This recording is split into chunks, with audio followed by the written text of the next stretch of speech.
东突厥散吐鲁番市发生4.8级地震。中国地震台网正式测定，8月8日8时35分，在吐鲁番托库逊县发生4.8级地震，震源深度20千米。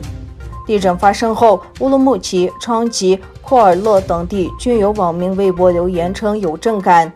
据中国媒体报道，吐鲁番消防支援队目前尚未接到相关灾情和人员伤亡报告。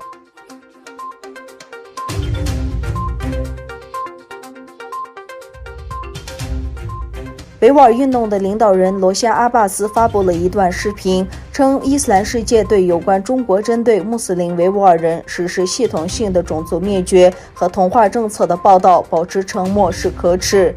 他在视频中发表了以下声明：中国正在努力将共产主义思想传播给世界，并影响到整个世界。因此，中国共产党威胁民主、自由和伊斯兰世界的成就。面对维吾尔穆斯林遭受的种族灭绝，伊斯兰世界的沉默让我非常难过。作为穆斯林世界有义务关注和支持穆斯林兄弟。伊斯兰世界的统一在哪里？我们的兄弟将在哪里保护被摧毁的穆斯林？维吾尔人没有得到伊斯兰世界应有的支持，但我认为穆斯林社会也是中国宣扬残酷谎言的受害者。如果我们伊斯兰世界的兄弟姐妹知道东突厥散的真相，并听到穆斯林维吾尔人为了生存而遭受的苦难，我相信他们不会让我们孤单。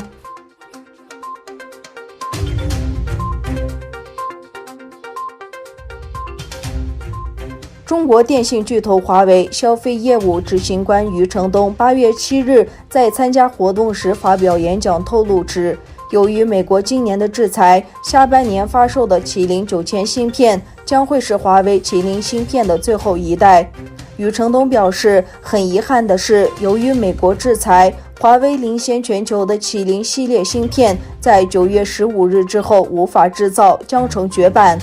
华为雇有约18万人，因其便利了中国的间谍活动而受到美国的制裁。在这种情况下，中国公司将禁止与美国公司合作。上个月，特朗普政府对包括科技巨头华为在内的中国公司员工实施旅行禁令，他们被发现支持专政政府，包括东突厥散的侵犯人权行为。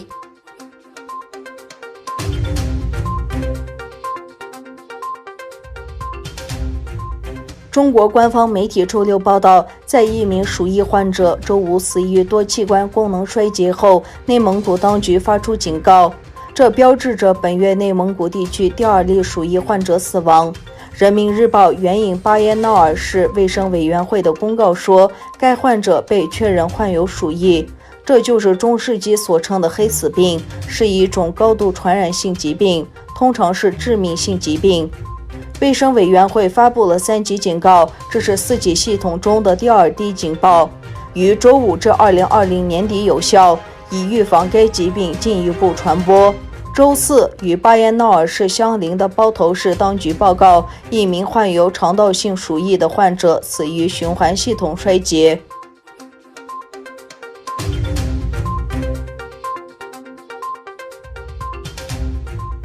黎巴嫩总统欧恩强调，首都贝鲁特发生严重爆炸后，正在从各方面对案件原因展开调查，外部干预也是可以想象。在黎巴嫩首都发生严重爆炸事件后，最初人们纷纷猜测爆炸原因可能是工作疏忽、管理不当，或者是发生意外。现在，该国总统米歇尔·欧恩则明确提到了第3种可能的原因。他说，也不排除遭到火箭或炸弹袭击的可能性。